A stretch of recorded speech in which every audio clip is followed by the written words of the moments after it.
Central nervous system को हम इसलिए एक्सप्लेन कर सकते हैं कि अगर किसी आदमी को चोट या दर्द हो तो एक बॉडी पार्ट दूसरे बॉडी पार्ट से कोऑर्डिनेट किस तरह करेगा। एक बॉडी पार्ट दूसरे बॉडी पार्ट से कोऑर्डिनेट करने के लिए एक सिस्टम रिक्वायर्ड होता है उससे, जिसे हम नर्वस सिस्टम कहते हैं। दो तरह के नर्वस सिस्टम होते हैं, एक सेंट्रल नर्वस सिस्टम और एक peripheral nervous system. Central nervous system में ब्रेन और स्पाइनल कॉर्ड इंक्लूड होता है, जबकि पेरिफेरल नर्वस सिस्टम आपकी बॉडी पार्ट्स को आपके सेंट्रल नर्वस सिस्टम के साथ कनेक्ट करता है। उसके बाद आता है nerve seller neurons. Nerve seller neurons structural और फंक्शनल यूनिट मतलब बेसिक यूनिट होते हैं सेंट्रल नर्वस सिस्टम्स के। ब्रेन और स्पाइनल कॉर्ड इन न्यूरॉन से मिलकर बने हुए होते हैं। न्यूरॉन का मेन काम होता है मींस के इलेक्ट्रोकेमिकल मैसेज को एक बॉडी पार्ट से दूसरे बॉडी पार्ट तक ट्रांसमिट करना, और इन्हें हम नर्व इम्पल्सेस कहते हैं। इसकी मदद से एक बॉडी पार्ट दूसरे बॉडी पार्ट से कनेक्ट होता है या कोऑर्डिनेट होता है। अब स्ट्रक्चर न्यूरॉन में सबसे पहले आती है उसकी सेल बॉडी। इसमें सिंपल न्यूक्लियस सेंटर में होता है, जिसके अंदर जिसके इर्द गिर्द साइटोप्लाज्म होता है। उसके बाद आती है डेंड्राइट्स। ये प्रोजेक्शन होती है सेल बॉडी के इर्द गिर्द, जो मैसेजेस रिसीव करती है मुख्तलिफ बॉडी के पार्ट से। उसके बाद आता है एक्सॉन। ये एक लॉन्ग स्ट्रक्चर होता है जो सेल बॉडी के एक साइड पे होता है, मतलब कि उसकी एक साइड से दूसरी साइड तक होता है, जो कि मैसेज लेके जाता है away from the cell body. Means कि जो न्यूरॉन की सेल बॉडी है उससे अवे मैसेज एक्सन ने लेके जाने हैं और उसकी तरफ मैसेज डेंड्राइट ने लेके आना। उसके बाद जो उसका लास्ट पार्ट है वो है टर्मिनल एंड, जो कि मैसेज को पास करता है अगले न्यूरॉन्स के। मीन्स कि वो इस न्यूरॉन से मैसेज अगले न्यूरॉन तक पास करेगा। ये स्ट्रक्चर है न्यूरॉन का, इसमें आप इजीली देख सकते हैं। ये डेंड्राइट है जो मतलब कि मैसेज को लेके आते हैं। ये उसके अंदर न्यूक्लियस है, ये उसका साइटोप्लाज्म है, ये उसका एक्सॉन है और ये उसके टर्मिनल एंड्स है जो नेक्स्ट मीन्स के न्यूरॉन तक इस मैसेज को कन्वे करेंगे, और ये उसकी कंप्लीट सेल बॉडी। अब तीन तरह के न्यूरॉन्स होते हैं, सेंसरी, मोटर और इंटर न्यूरॉन्स। नाम से जिस तरह जाहिर हो रहा है कि सेंसरी न्यूरॉन्स वो होते हैं जो सेंस ऑर्गन से आते हैं, मतलब कि जो आपके सेंसेस आपको बताते हैं कि इस वक्त स्किन का टेम्परेचर क्या है, या आप टेस्ट क्या कर रहे हैं, या किस चीज़ की आपको स्मेल आ रही है, या आप क्या सुन रहे हैं। वो आपके सेंसेस के साथ अटैच होते हैं और वो आपको सेंसेशंस फील करवाते हैं। मीन्स आपको पता चलता है कि आप क्या सेंस कर रहे हैं। उसके बाद आता है मोटर न्यूरॉन्स। मोटर न्यूरॉन्स का मेन काम होता है कि ये किसी फंक्शन एक्शन को परफॉर्म करें। इसमें मेन हमारे पास अफेक्टर्स ये सिंपल में ग्लैंड्स या मसल्स होते हैं, ठीक है। ये इसमें आपके पास किसी भी सेंस या किसी भी सेंसेशन का जो इफेक्ट प्रोड्यूस होता है ना, उसमें आपके मोटर न्यूरॉन्स इन्वॉल्व होते हैं। उसके बाद आते हैं इंटर न्यूरॉन्स। इंटर न्यूरॉन्स नाम से जाहिर हो रहा है इंटर मीन्स कि लिंक है या ब्रिज है बिटवीन सेंसर और मोटर न्यूरॉन्स के दरमियान। ये कनेक्ट करते हैं स्पाइन मतलब कि कनेक्शन है सेंसरी और मोटर न्यूरॉन के दरमियान। ये मैसेजेस कन्वे करते हैं सेंसरी से मोटर को।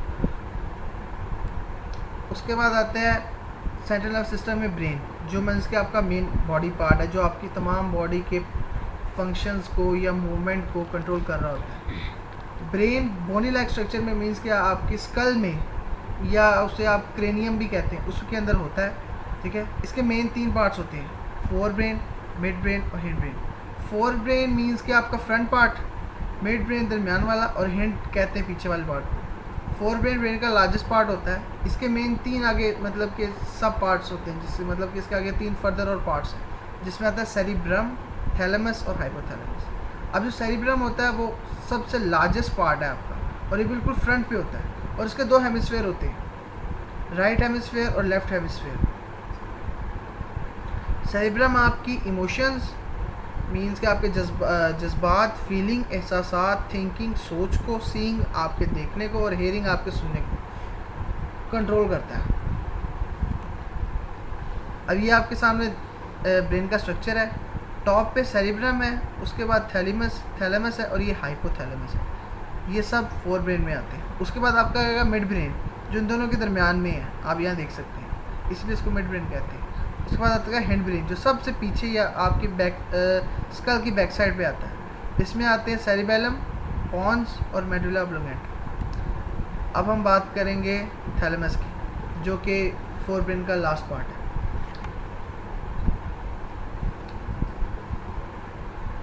थैलेमस सेरिब्रम के अंदर ही मौजूद होता है, ठीक है, जो मतलब कि सेंसरी फंक्शंस जैसे जो आपकी जिसमें आपके मीन्स के सेंसरी ऑर्गन्स इन्वॉल्व होते हैं, उन फंक्शंस को कंट्रोल करता है। हाइपोथैलेमस मेनली थैलेमस की बेस पर लाई करता है और ये टेम्परेचर मतलब कि आपकी बॉडी का दर्जा हरारत, हंगर, भूख और थर्स्ट मीन्स आपकी प्यास को मेन कंट्रोल करता है। उसके बाद आता है मिड ब्रेन।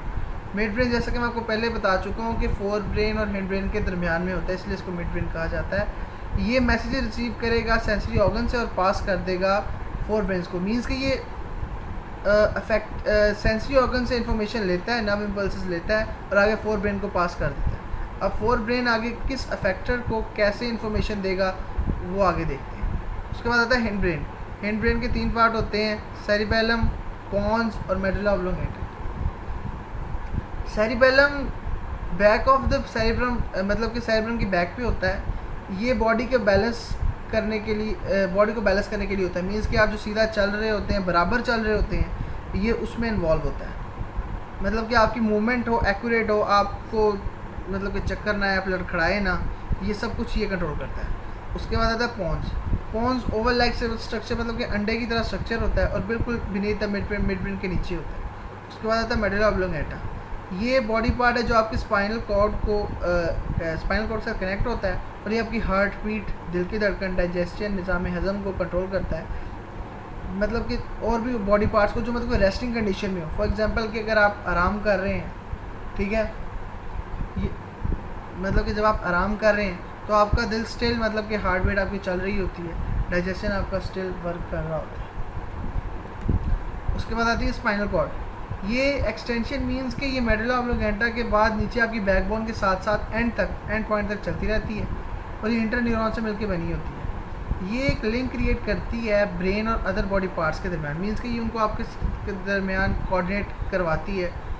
फॉर एग्जांपल कि सेंसरी ऑर्गन से कोई मैसेज आया ब्रेन की तरफ, अब ब्रेन ने उसको अफेक्टर्स की तरफ, और अफेक्टर्स भी आते हैं मसल और ग्लैंड्स, उसकी तरफ पास करना है कि उनने क्या आगे से एक्शन परफॉर्म करना है। और ये reflex immediately involuntary reaction. Reflex immediately मतलब कि आपको कोई सुई चुभे और आपका हाथ अचानक पीछे आ जाए, ये रिफ्लेक्स एक्शन होता है। मीन्स कि आप अचानक ही किसी मोशन की तरफ जाएं। और इनवॉलंटरी एक्शन वो जो आपके कंट्रोल में ना हो। फॉर एग्जांपल आपकी आँख के आगे अचानक कुछ आ जाता है, आप आँख झपक लेते हैं और वो आपके कंट्रोल में नहीं है, वो इनवॉलंटरी एक्शन होता है। शुक्रिया।